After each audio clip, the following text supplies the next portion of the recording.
কয়টা দিন ঘরে বসে দিনগুলো কাটাতে হচ্ছে, বাইরেও যেতে পারতেছি না। তাই হঠাৎ চিন্তা করলাম সন্ধ্যাবেলা ঘরে থাকতে একটু বোরিং লাগতেছে, তো চিন্তা করলাম নাস্তা অনেক ঘরে যে একটু বাইরে থেকেও খেয়ে আসি, একটু মনটা ভালো হবে। তো আমরা মা আমি চলে গেলাম রেডি হয়ে।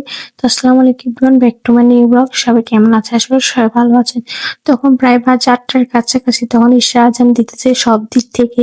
যেহেতু সব কান থেকে আজানটা দিয়ে দিছে, তখন আপনারা একটু রাগ করছে, যেহেতু আজানদের ছোট মেয়েকে নিয়ে যাব।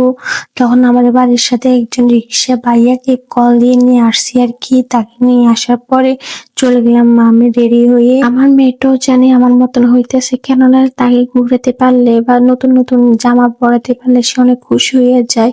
আমার মতন আমার মেয়েটা হয়েছে। তো এটা হলো আমাদের বাজার। বাজার না, আমাদের স্কুল আর কি। আমার পড়ালেখা সবটা এই স্কুলে হয়েছে 5টা বছর। এটা কেউ চিনে থাকলে অবশ্যই কমেন্টে জানাবেন। চৌদ্দগ্রাম গার্লস স্কুল আর কি।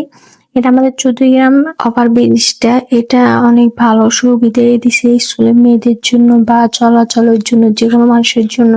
তো এখানে চলে এলাম নাস্তা যেহেতু করবো। এটা কি নাম কি তা তা আবার আমার মনে পড়তেছে না, কিন্তু মনে হয় কফি ক্লাব নাকি। এখানে গেলাম নাস্তা করার জন্য। এখানে সবকিছু পাওয়া যায়, যাবি তো যা খাবার পছন্দ আপনার সব পাবেন এখানে। এখানে সার্ভিসটা অনেক ভালো এবং কি অনেক মজার খাবারটা।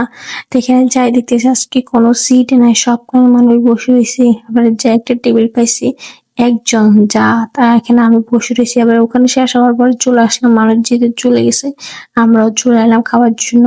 এখানে দেখতেছি আমার হাত থেকে আমার মুখটা একটু কালো কেন জানি এরকম মনে হইতেছে। এটা চিন্তা করতে তো আমার দেখতেছি আমার খাবারটাও চলে আসছে, আবার খাবারটা তো খেতে হবে। কেন জানি আমার খাবার দেখলে আবার নিজেকে সামলাতে একটু কষ্টকর হয়ে যায়। তো এখানে খেয়ে দেখতেছি অনেক মজা হয়েছে, তাই আপনার সাথে হচ্ছে টিভি দেখাই দিচ্ছি আর কি। আসলে খাবারটা অনেক মজা হয়েছে। আমার প্রতি মাসে বা প্রতি সপ্তাহে এগুলো 2বার যাই খেয়ে আসি, কেন যে অনেক মজা লাগে। তো এখানে লাচ্ছি নিয়ে আসছি, লাচ্ছিটা অনেক মজাদার। তো আজকে ভিডিও এখানে শেষ হচ্ছে, দেখো মনে আল্লাহ হাফেজ।